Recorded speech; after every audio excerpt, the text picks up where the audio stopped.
தேவன் யார் தெரியுமா? நம்பிக்கை கொடுப்பவர், நம்பிக்கையின் தேவன்.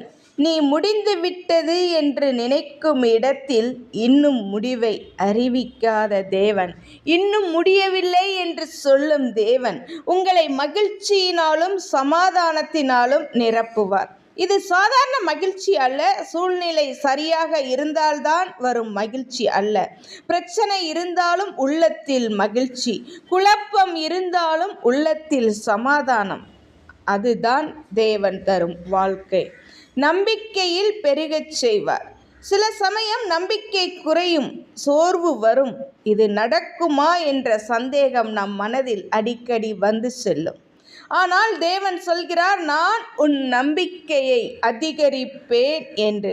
இது உன் பலத்தால் மட்டும் இல்லை, பரிசுத்த ஆவியின் வல்லமையினால். அதாவது தேவன் உன் உள்ளத்திலே வேலை செய்து கொண்டிருக்கிறார், உன்னை உள்ளிருந்து பலப்படுத்தி கொண்டிருக்கிறார். இந்த வசனம் சொல்லும் ஆழமான உண்மை என்ன?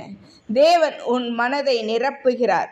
தேவன் உன் உள்ளத்தை அமைதியாக்குகிறார். தேவன் உன் நம்பிக்கையை உயர்த்துகிறார். இன்று நீ எப்படி இருக்கலாம்? இந்த ஆசீர்வாதத்தை உன் வாழ்க்கையில் நீ அனுபவிக்கப் போகிறாய். எனக்கன்பான தேவ ஜனமே, நம்பிக்கையின் தேவன் உங்களை எல்லாவித மகிழ்ச்சியாலும் சமாதானத்தாலும் நிரப்புவேன் என்று சொல்லி வாக்கு பண்ணுகிறார். என் நம்பிக்கை குறையாது, அது பெருகுகிறது என்று சொல்லி வாக்கு பண்ணுகிறார்.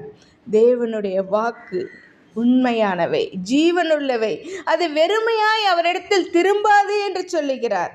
ஆம், நம்பிக்கையின் தேவன் உங்களை எல்லாவித மகிழ்ச்சியினாலும் சமாதானத்தினாலும் நிரப்புவாராக.